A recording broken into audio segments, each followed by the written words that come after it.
Welcome back to another episode, guys. I am back in Wellington after my trip to the South Island with a competition. I've met up with Joel and we're also meeting up with Brian and Kyle, and we've decided to go for a quick dive. The sun is out, it looks absolutely insane. Now, I've never really dived Wellington properly, especially not for fun. I have with Kinner, but this is looking amazing. The weed, the clarity, so there's only one thing for it, that's to just get stuck in and see what's out there.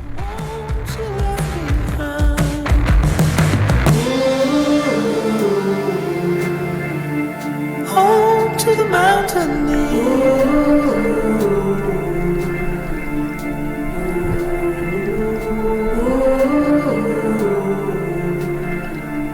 home to the mountain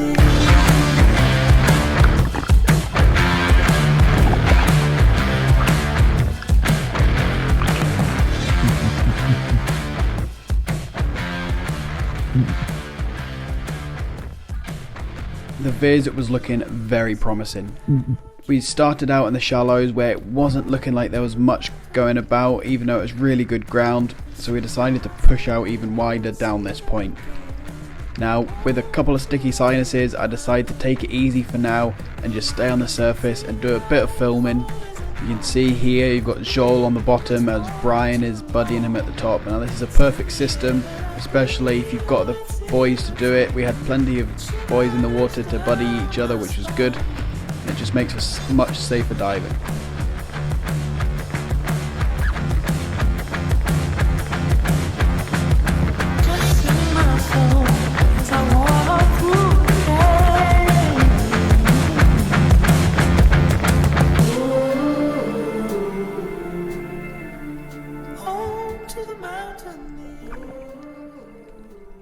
While Joel and Brian are buddying up and on the hunt for fish, Kyle is in amongst the rocks in the kelp looking for some crays.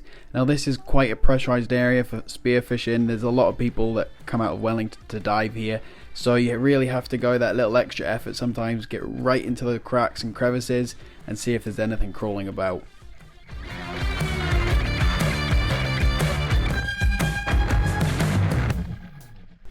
One thing I love about diving new places is you never know what you're really going to see, and if you've not done intense research you might not know exactly what something is when you see it for the first time.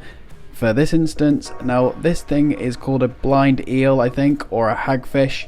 I'm not too sure if they're venomous or whatever, it's pretty much just an eel.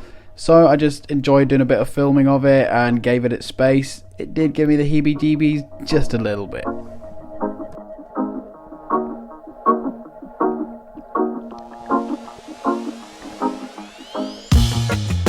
Well, it looks like it's that time again. I see Kyle swimming over with a big kinner in his hand, so that can only mean one thing. Now, I have tasted these before and I've tasted them a lot. I don't like kinner, but when in Rome, I guess, so let's give it a go. Cracking it open here, all the little bits of green you can see come out is actually the bits of seaweed that the kinner has been eating, and obviously it's mushed it up as it's been eating it off the rocks. So that's basically like breaking open its stomach, and you can see all the contents coming out. The bit we're going to eat is the nice yellow bit, which looks lovely and tasty, and that is the roe, which is basically like the reproductive organ of the kinner.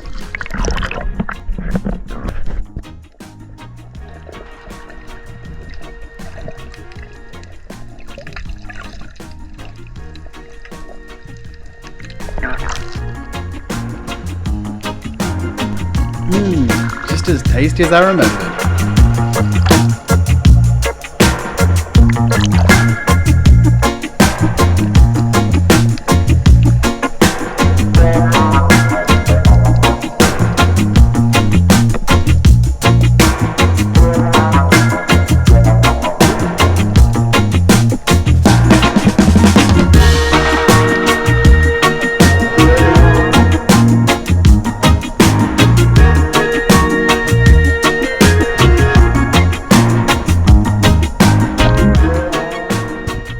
Eventually I started getting into the hunting mode and I was managing to, well, scare pretty much all the fish away with missing, but I did in the end get a nice butterfish, which I was pretty pleased with, and I decided to take a tip out of Joel's book. Now he likes to put the fish or keep it on the spear as he reloads the gun, and then it means his gun's loaded and ready to go. So if you have the opportunity to shoot a fish, you can still shoot away. The fish on the end of the spear is not really going to make much of a difference, especially if you see a big kingy go past. At least you have that option. And it did pay off, because as I was gutting this fish, there was a kahawai that came in, which was pretty cool. I wasn't able to get a shot at it because it was just moving so quickly.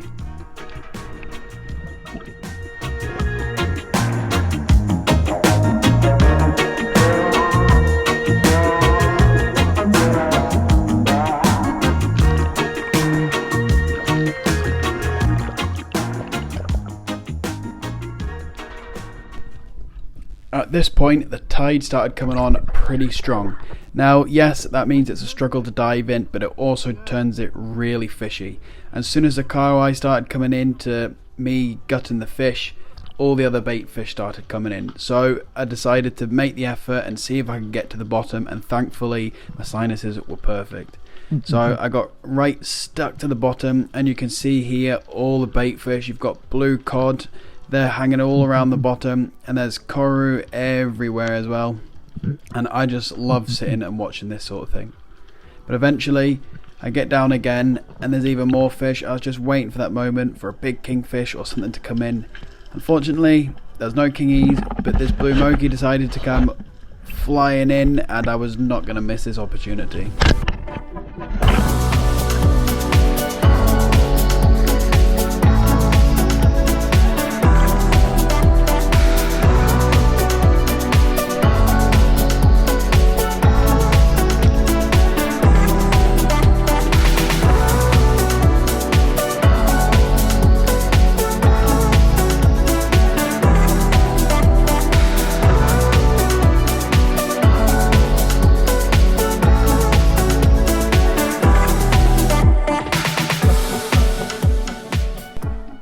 It doesn't take long before the tide really starts to burn us out, and we start making our way back in. And again, I revert to doing just some filming, as it's pretty cool. You don't often see all the spearfishing in from that angle, especially if you're the one trying to do it all. So I loved getting some footage of Brian here, and also Kyle in amongst the rocks, really going for those crayfish again.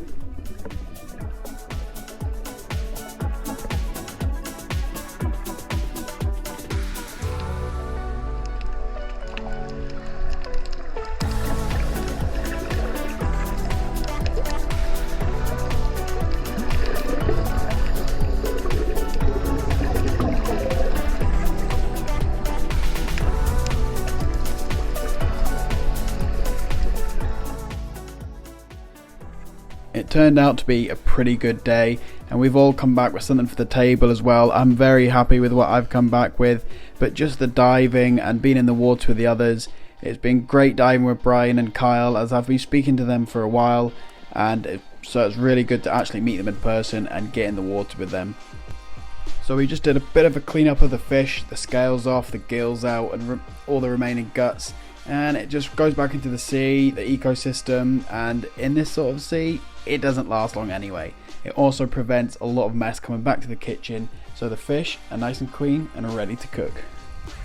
So we're just back into the shore now. It's a hell of a swim. We were all the way out off the point, and the tide started ripping on the way back in. We made it in, just sorted all the fish out. It was pretty epic. We seen a few small kingies, well I didn't. I don't think anything was legal size, but next time.